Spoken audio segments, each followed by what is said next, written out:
Pierre Sanson est là aujourd'hui, enquêteur à la Sûreté du Québec à la retraite. Tu viens nous voir aux 2 semaines. Oui. T'es pas chicané la semaine passée dans le corridor? Non, mais je voulais revenir là-dessus. Quand M. Saint-Pierre Plamondon est venu en entrevue avec toi, je l'ai écouté son entrevue. D'ailleurs, tu as fait une très bonne entrevue. Merci. J'ai trouvé il a prononcé le mot hostile à un moment donné durant l'entrevue. Puis après ça, il disait que le monde me reproche d'être soupe au lait. Je trouvais pas que ton entrevue était hostile. On pouvait voir que tu n'es pas séparatiste. Puis ça, c'est ton choix, je pense, comme citoyen. Mais je l'ai trouvé quand même beaucoup sur la défensive. Mais moi, quand je suis sorti après mon entrevue, je l'ai croisé ici à la réception. Puis c'est pas rare que je croise du monde à la réception que tu viens d'interviewer. Ou entre autres, même Annie Villeneuve, tu sais, que moi je ne connais pas, à part que l'avoir vu à Star Academy, puis que c'est une belle jeune fille, tu sais, qu'on regarde quand on était jeune. Puis elle me fait un beau sourire, puis elle s'adresse à moi, bonjour, puis la route, comment c'était, tu sais. Ça m'amade que... J'avais croisé à un moment donné à la réception, puis il m'avait parlé, il avait écouté l'entrevue en s'en venant ici, puis que j'y avais dit que je connaissais sa conjointe, qui est maintenant juge, mais qui était procureur de la Couronne à l'époque dans nos dossiers, puis il était super sympathique. Mais M. Saint-Pierre Plamondon, lui, il n'a jamais levé les yeux, puis il était avec peut-être son enfant, un jeune enfant, là, c'était la semaine de relâche. Puis tu sais, une face, là, tu sais, pas sympathique du tout, me semble quelqu'un qui appréhende prendre le pouvoir éventuellement et pourra dire juste un petit signe de tête. Bonjour, c'est la moindre des choses. M. Marchand, que j'ai rencontré quelques fois, il est toujours aussi très sympathique. Mais j'étais un peu déçu de l'homme, puis j'étais pas vraiment... il me décevait souvent.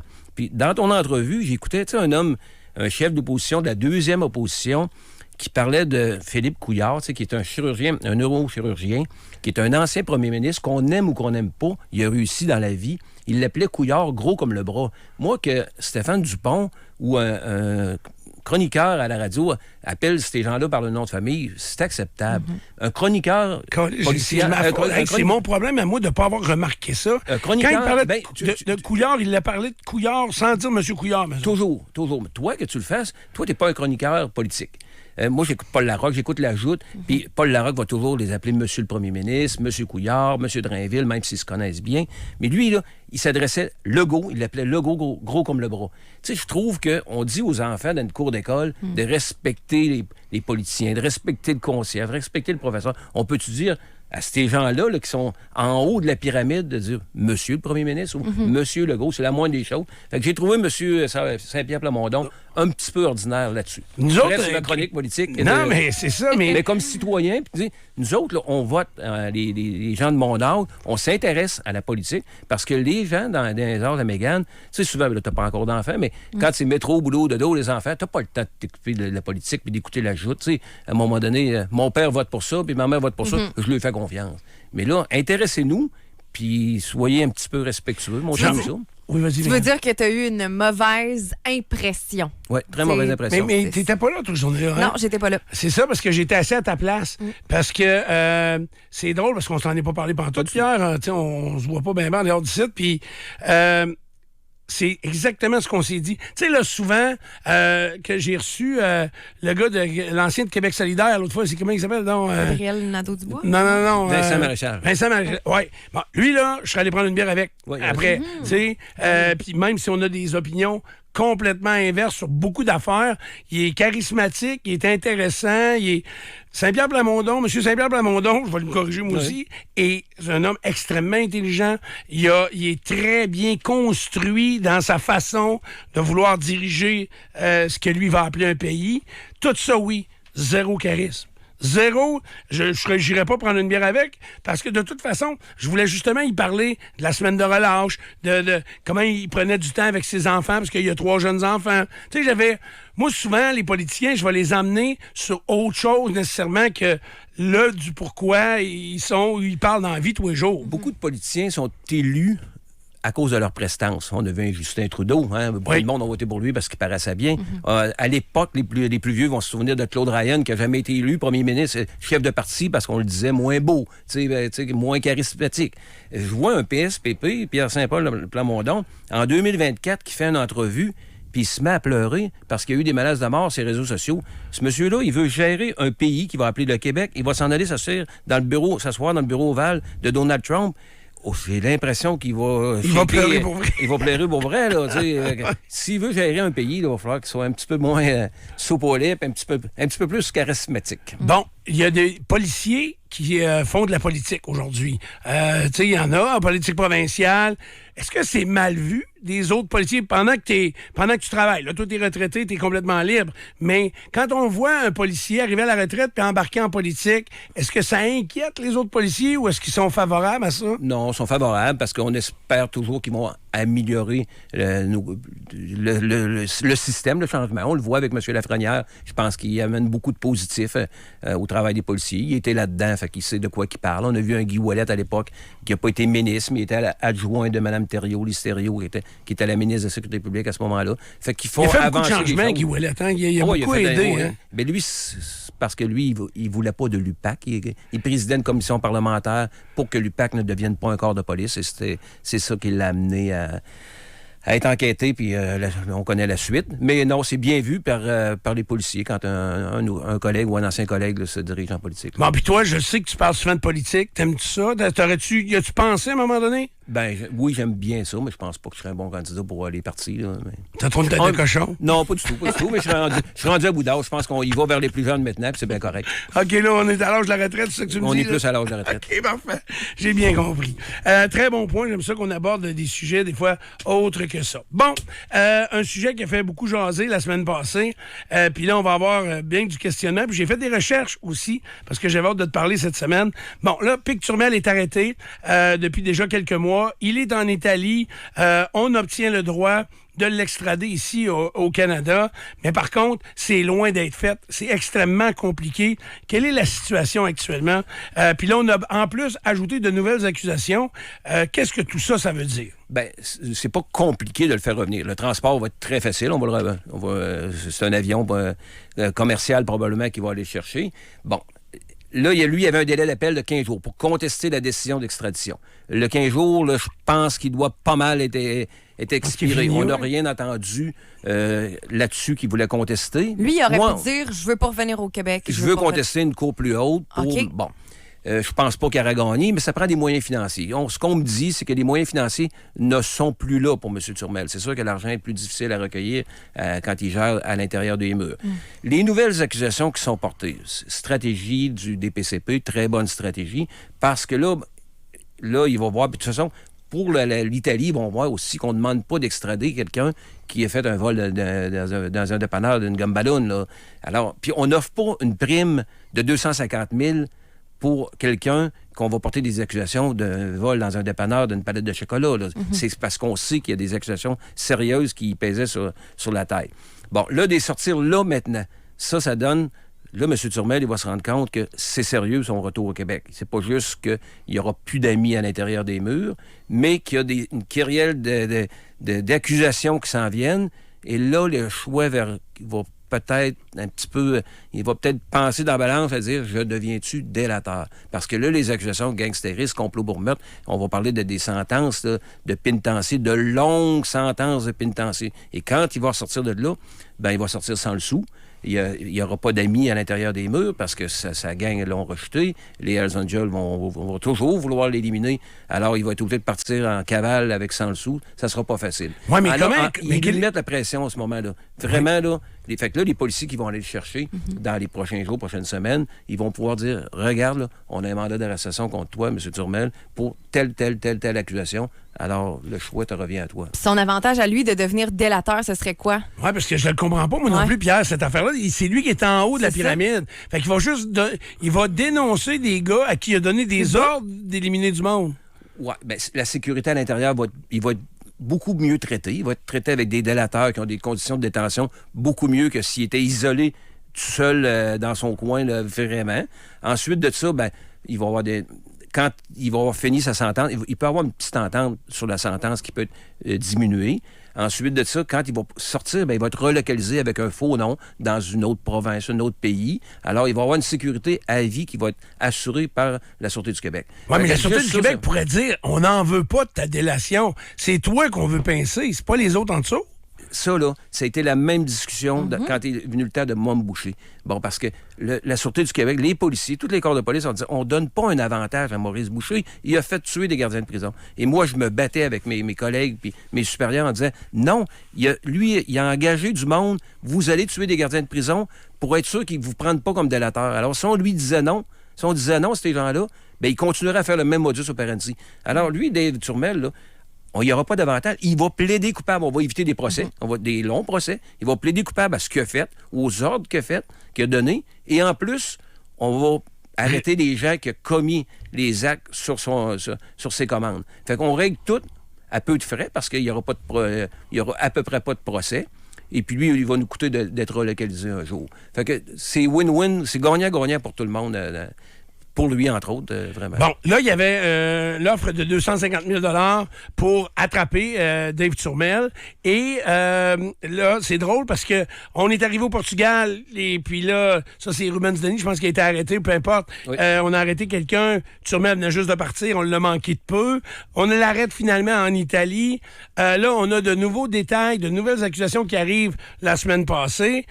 Ça veut dire qu'il y a quelqu'un probablement qui a parlé. Oui, il y a eu de l'enquête faite par les policiers et le programme Bolo, parce qu'il faut savoir que c'est pas la police là, qui lance ça, là, 250 000 $ en l'air. C'est vraiment le programme Bolo, qui est un programme complètement indépendant et qui ne révélera jamais s'ils ont versé de l'argent ou pas. Fait qu'on le saura jamais.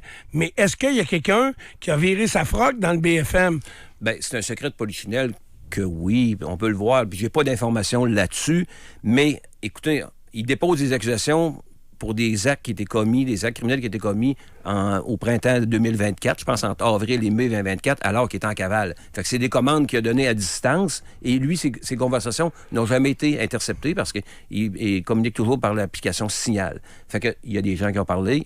Puis ces gens-là qui parlent, bien, assurément, ils ont un contrat de délation. Fait que il y a sûrement une personne très, très près de lui qu'il s'est mis à table puis qu'il va témoigner. Puis je pense qu'il doit commencer déjà à le savoir. Là. Ouais. C'est pour ça qu'ils ont déposé des accusations. Puis il doit savoir qu'il y a quelqu'un contre lui. Il y a quelqu'un qui parle, fait qu'il s'en doute pas mal.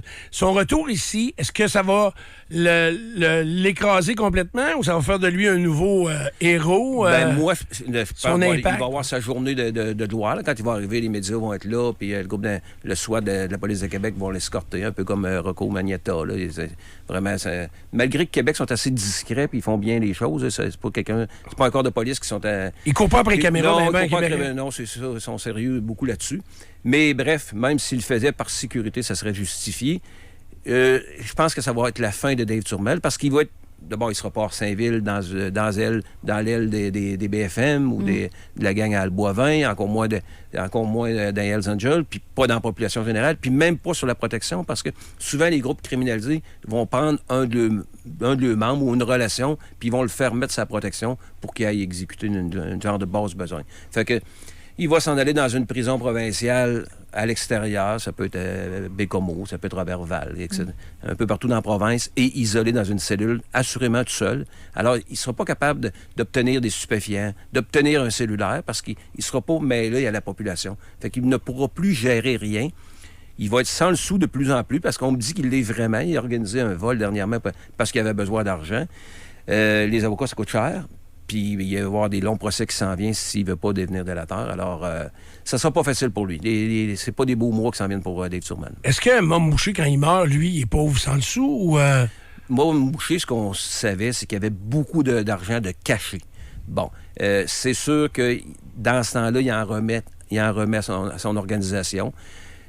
Il serait supposé d'en avoir encore eu quand il était à son décès. OK. Mais ça n'a jamais été clair. Petite parenthèse ici. Oui, Pierre? Oui, parenthèse circulation pour te dire que de la capitale en direction ouest, c'est très, très, très difficile. De Robert Bourassa jusqu'au cœur de Beauport, puis Robert Bourassa en soi aussi, là, en direction sud. C'est le Dawa ce matin. Il y a 2 accidents pas très loin de la Haute-Ville. Et malheureusement, là, ça refoule jusqu'à peu près la hauteur de Boulevard des Galeries, peut-être. Parfait. Merci pour ce petit signalement de la circulation. Quand tu es allé chercher Gérald Galland en Suisse, j'ai vu une photo de toi dans l'avion avec Gérald Galland. Est-ce que vous aviez apporté des journalistes ou des photographes ou comment ça s'était passé? Non, pas du tout. C'est une photo probablement qui a été prise par un des policiers. Mais je sais que dans le journal local là-bas. On était à Zurich à ce moment-là. Et il y avait eu une photo dans le journal qui avait été prise, mais je ne l'ai jamais vue. Mais normalement, nous autres, puis quand on est arrivé ici, on avait atterri je crois que c'était à Montréal, à Dorval ou à Mirabel encore, peut-être dans ce temps-là. Mais je pense que c'était à Dorval. Mais on n'avait pas emmené de journalistes. On avait fait ça discrètement, tout comme dans l'avion. Là, on était embarqués avant tous les passagers. Puis on mettait une petite serviette sur les menottes de M. Galland pour pas que les passagers ne craignent... Qu'il se passe quelque chose dans l'appareil. Ouais, puis rendu ici, il débarque. Est-ce que vous débarquez en premier dans ce temps-là? Ou? Non, on débarquait en dernier. Okay. On était 3 policiers avec lui. Grand Claude Saint-Cyr, un gars de 6 pieds 4, c'est vraiment un gars bien en forme. Fait que, tu sais, Gérald Galland était gros comme une bite de brûlot. Fait que c'était pas... Il y avait pas... Il n'y aurait pas eu de chance, mais ce jour-là. Mais dans ce cas-là, est-ce que vous êtes habillé en policier ou vous êtes habillé en civil on pour justement civil. pas que ça paraisse?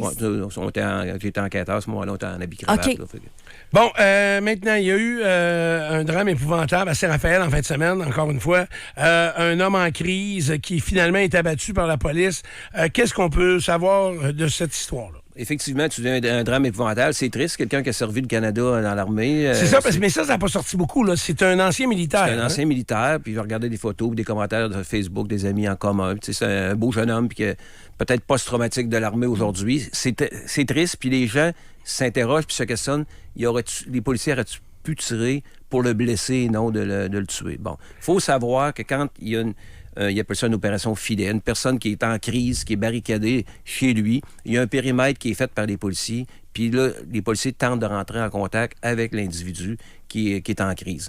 Et cet individu-là doit obtempérer. On savait que cette personne-là avait fait de l'armée, qu'il avait beaucoup d'armes à feu chez lui et qui manipulait très bien les armes. Fait que ça devient dangereux pour les policiers parce qu'ils ne savent pas le calibre d'armes qu'il peut avoir à l'intérieur. Alors, s'il y a une 300 Magnum, c'est différent que s'il y a un 12 au niveau de la longueur qui peut tirer, le calibre de l'arme. Alors, il serait sorti de la maison, il serait sorti armé, je ne sais pas avec quelle sorte de calibre d'arme qui est sorti, et il n'a pas obtempéré aux ordres des policiers. Ça veut dire qu'ils ont dit de lâcher son arme avant de tirer sur puis quand tu sors de la maison, tu sors sous les directives des policiers, les mains en l'air, pas de sac à dos, pas d'armes dans les mains, et c'est pas ce qu'il a fait. Il est sorti pour s'en aller dans la municipalité, alors les policiers ont dû l'abattre. Et les policiers, quand ils tirent, ce qu'ils nous enseignent à l'Institut de police, c'est tu tires dans la masse. Tu sais, tu n'essaies pas de tirer dans le poignet droit. On n'est pas des tireurs d'élite à ce moment-là. Tu tires dans la masse. Puis, il ne faut pas aussi que tu laisses une chance à ce qu'il y ait juste une balle dans la jambe puis qu'il soit encore capable de prendre son fusil. C'est peut-être une mitraillette. Puis, il réplique. Puis, tu peux pas jouer avec ta vie. Là, tu tires pour l'immobiliser. Tu arrêtes la menace. Puis, je pensais à un exemple. Moi, ça m'est déjà arrivé en 92 à Haut-Palouk, que je travaillais au crime majeur en Abitibi. Puis on desservait la basse Côte-Nord, la baie d'Ungava, la baie de Tsa. Et puis à Haut-Palouk, un Inuit avait sorti de sa résidence armé. On l'avait sommé d'arrêter. Puis il y a un périmètre qu'il ne faut pas qu'il franchisse. Il avait franchi le périmètre, alors on l'avait tiré. Puis la semaine suivante... Il est mort. À Kurivik, la semaine suivante... À Poviniktuk, la semaine suivante, il y a eu la même situation. Un Inuit qui prenait en otage son ex-blonde qui était enceinte de 7 mois. Puis il avait eu l'ordre de ne pas sortir de la maison. Il est sorti du périmètre, puis les ordres de nos dirigeants avaient été d'abattre le suspect là-dedans, puis le membre du groupe d'intervention, pour X raisons, n'a pas abattu le suspect. Et le suspect est rentré dans une autre maison où il y avait 7 personnes. Et là, on s'était ramassé avec 8 otages. Okay. Donc, tu vois que tu peux pas... La menace, il faut que tu l'arrêtes immédiatement.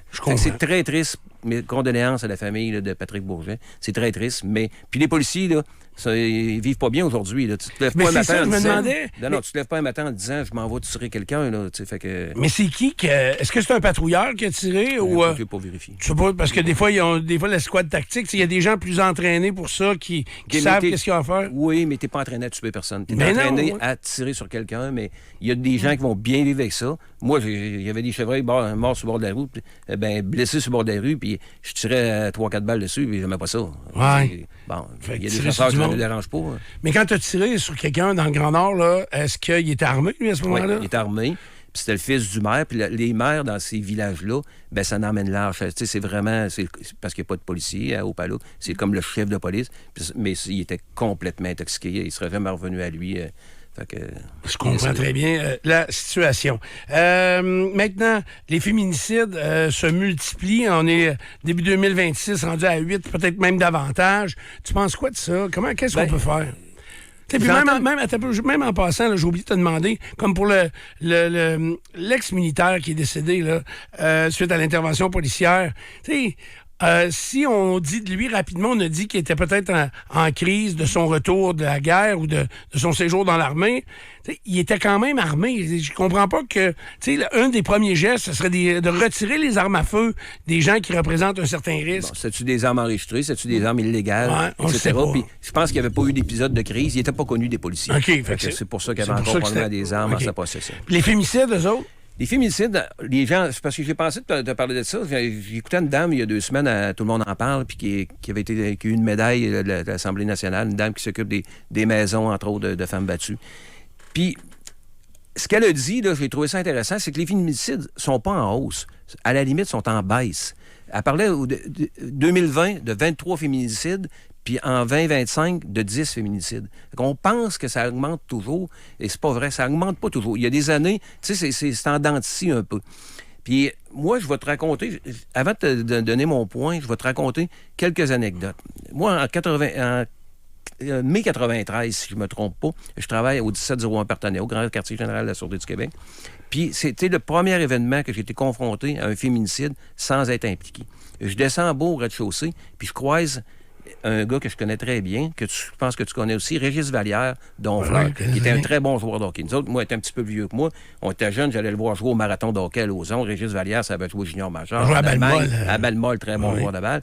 Puis je le vois là, puis j'y fais une blague. Qu'est-ce que tu fais ici? Tu te fais arrêter? Tu sais, une blague de fanfaron un peu, que j'ai regretté longtemps, puis que j'y repense encore. Tu sais, je te le raconte un matin. Il me dit non, il dit, je m'en viens identifier. Il dit, mon neveu, Benoît, à la morgue. Parce que la morgue était au 1701 Partenay. Puis Benoît Marceau, petit gars d'Honfleur, lui et sa sœur Mylène, il avait été abattus par l'ex-chum de Mylène à Pierrefonds en mai 93. Ça, c'est des gens d'Honfleur. Fait que là, puis moi, Benoît, il jouait à la balle avec nous autres. Il lançait la balle avec nous autres. Puis c'est des cousins des 2 petites sœurs qui sont décédées. Ils sont dans l'accident de voiture à Saint-Anselme. Et voilà, t'en as parlé peut-être 1 an. T'as pas parlé, je pense, sa mère avait... Puis les parents de Benoît et Mylène vont souvent témoigner pour pas que la personne, le tueur qui les a abattus, reprenne liberté. C'est une personne d'une autre nationalité. Il est toujours détenu dans un pénitencier. Parce que 93, il est éligible depuis déjà. Il est éligible, ça fait plusieurs fois qu'il essaie de sortir, mais les parents font bien ça, ils témoignent bien, puis il reprend pas sa liberté. Il faut savoir, Benoît et Mylène, qui ont été abattus là-dedans, dans cet événement-là, ils ont une sœur qui est toujours vivante, Dominique, qui est la bru du juge de Lille. OK. Fait que tu vois que les Marceaux, ils n'ont pas eu ça facile. OK. Ils n'ont pas eu ça facile. Vraiment, je vois le lien. Fait que quand on parle souvent de féminicide, c'est des dossiers, là, on pense toujours que c'est des... La fille, elle sortait avec un maudit bandit. C'est pas toujours le cas. Non. Juge de Lille, c'est un féminicide. Jocelyn Hott, je pense que Mégane ne se souviendra pas de ça, ça va dire de quoi. Oui. En 2001, un policier de la GRC, qui était un franc-tireur, qui avait été garde du corps d'un premier ministre au fédéral, et puis qui avait tiré sur sa femme sur l'autoroute à Montréal, puis les amis de sa femme. Bon, c'est un policier. Hier, j'ai parlé avec j'ai quelqu'un dans ma famille proche, ma nièce, pour la nommer, là, qui est criminologue, puis j'ai demandé son opinion d'une jeune femme de 27-28 ans, tu sais, pas une féministe qu'on voit, là, tu sais, on se fait des stéréotypes, là. Non, tu sais, elle me disait, Pierre, elle dit... C'est pas nécessairement juste des cas de nationalité, des migrations, de religion. C'est vraiment des histoires dans toutes les sphères de la société. Des hommes, comme on voit à la TV en ce moment, l'annonce, comme tu t'habilleras pas comme ça, ton souper n'était pas bon ce soir. Mais ça existe, ces comportements-là. Ça existe beaucoup. Souvent, ça monte, hein, l'échelle monte, ce qui va peut-être amener à la fin de... Fait que moi, comme vieux bonhomme, le vieux débris, on pense, c'est ça, elle avait rien qu'à s'en aller, puis c'était facile, elle sait que c'était un maudit bombe. Ben, c'est pas ça. Tu sais, c'est encore aujourd'hui, les filles, partir, ils ont peur de ce qui va arriver aux enfants, ils ont peur pour elles. Partir de la maison, puis dans un confort, puis essayer de trouver un 4,5 au prix que ça coûte, la dépendance financière, c'est pas facile pour eux autres. Par contre, il y a accès à des ressources pour pouvoir communiquer. Mais ce que ma nièce me disait, pour avoir de l'hébergement en urgence, c'est encore très difficile. Puis ça, les gouvernements peuvent encore les aider parce que la fille, un soir, une journée qui se sent vraiment en danger, puis puis elle veut partir pour avoir des hébergements en urgence. Ça a l'air que c'est pas si facile. Non, puis si elle s'en va chez une amie ou chez de la parenté, on ne sait pas comment la personne peut réagir. Tu sais, facile à retrouver. la sœur des Sansons, quand elle s'est fait tirer, tu sais, elle était même pas en date, elle était avec un gars qui s'est fait tirer lui tout, qui avait rien à voir dans l'histoire, mais l'ex, il voyait plus clair. Puis, moi, je le disais, j'en ai rencontré beaucoup dans mon travail, des filles qui ont été victimes de violences conjugales. Les femmes, là, ça tombe en amour avec ce qu'ils entendent, les hommes avec ce qu'ils voient. C'est pour ça que les hommes mentent, puis les femmes se maquillent. C'est ça que je vais retenir. Mais moi, ce qui me fait capoter, c'est que tu dis, bon, il y en a eu X en 2024, en 2025, on en a eu 10, que tu disais. Ouais. Et là, on est rendu à 7, là, puis on est en mois de mars. Si on mais se fait à retenir, c'est que ça va pas tout le temps montant. Ouais. S'il y a des années, c'est pas la cause du COVID, je pense pas. Non. Mais ce qui est important, c'est que souvent, là, on dit, les hommes doivent être éduqués, effectivement, mais les climats de violence dans nos maisons, tu sais, moi, il n'y a pas eu de climat de violence chez nous, puis moi, j'ai jamais fait d'épisodes de violence avec mes conjoints. Bon, si tu vis dans un endroit où ton père battait ta mère, ça se peut que... Mais c'est ça, tu l'as appris comme ça. Puis des fois, c'est plate parce que tu sais, des fois en ville, tu vas aller dans des secteurs d'appartements où c'est plus modeste, par exemple, puis là, tu vas entendre crier à travers les murs, puis tu vois des cris, tu te dis, voyons, comment ça, ils vivent là-dedans? Mais en même temps, la consommation, tu sais, il y a un paquet de facteurs qui font que le résultat en arrive où le ton monte tout le temps, puis il y a toujours quelque chose, puis à un moment donné, ça vire du mauvais bord. Mais le facteur aussi, comme Pierre a amené, de dire que il n'y a pas beaucoup de ressources ou suffisamment de ressources pour les femmes. Moi, je me souviendrai tout le temps. Je couvrais le palais de justice, je suis assis dans la salle, puis là, il arrive un individu, un bonhomme, un petit caille, là, qui est là, puis il prend de la coke à côté, mais tu sais, sur le BS, là. Il vit d'une roulotte, un vieux pick-up tout magané. Puis là, pourquoi je sais ça? Parce que je suis assis dans la salle, mais je sais pas ça au départ, là. Il est là. Puis là, il est appelé à la barre. Bon, vous êtes telle personne accusée de violence conjugale. Ouais, OK. Vous plaidez non coupable. Parfait. Vous retournez en dedans. Puis là, ils font un récit un peu des faits qui s'étaient produits la veille ou l'avant-veille. Fait que, est-ce que la victime est ici? La madame est assise drette à côté de moi. Moi, je le sais pas, là. Puis, tu sais, elle l'a pas décrit d'en face qu'elle est victime. Là. Et là... c'était le juge Hubert Couture. Je m'en souviens comme c'était hier. Puis là, la dame, le juge dit à la madame, bon là, il y a un interdit de contact avec vous. Puis la madame, elle se lève, elle dit, mais monsieur le juge, vous voulez que j'aille où? C'est moi qui ai les clés du pick-up, j'ai pas de char, puis j'ai pas nulle part où aller, sauf chez eux. Fait que là, si vous le gardez en dedans, je vous allez dire, non, le juge Couture avait réussi à être à faire la part des choses, mais de voir la femme se lever en pleine salle de cours, puis dire, mais vous voulez que j'aille où, monsieur le juge? C'est grave en bâtisse là, quand on arrive c'est triste. face à des situations comme celle-là. Mais regarde, Stéphane, pour faire du pouce sur ce que tu dis, le 4 mars, j'ai reçu un texto d'une amie, puis je vais le lire parce qu'elle n'est pas dans la région ici, 93 ne rentre pas dans sa région. Je suis en couple, elle me demande conseil, je suis en couple avec le père de mes enfants, un bon à rien, très possessif et agressif. Il veut tout contrôler et moi, je veux l'éliminer. Je suis étudiante, je vais épargner mais quelque chose de sérieux. J'ai peur de tout manquer parce qu'il paye tout et il n'est pas stable et moi, je veux protéger mes enfants. Je ne sais plus quoi faire, il est fiché dans votre système. Quelqu'un avec des enfants. La personne, c'est une personne d'une trentaine d'années qui connaît les réseaux sociaux, qui manipule un téléphone mieux que nous deux ensemble, qui est informée, qui est dans une grande ville, puis elle ne sait pas quoi faire, elle ne sait pas où aller. Puis on est en 2026. On est en 4 mars 2026. Elle demande conseil, un c'est vieux ça. débris comme moi. Là. Good. Un vieux débris, mais avec beaucoup de connaissances, puis beaucoup de... Tu peux aider aussi. L'expérience, c'est là. Déjà, de faire un pas comme ça, puis de demander de l'aide, c'est un pas vers la bonne direction. Là. Oui, exactement. Il en reste plusieurs. Je au début sais, du mais premier au moins. Premier pas. Ouais, c'est ça. Pierre Sanson, merci beaucoup. On s'en va dans 2 semaines, c'est sûr. Puis là, tu ne rencontreras pas personne aujourd'hui parce que... j'ai Dan Pou qui va être là. OK. Fait que, il est fort sympathique. Bonne journée tout le monde. Merci. Salut. Pierre Sanson, enquêteur à la retraite de la Sûreté du Québec.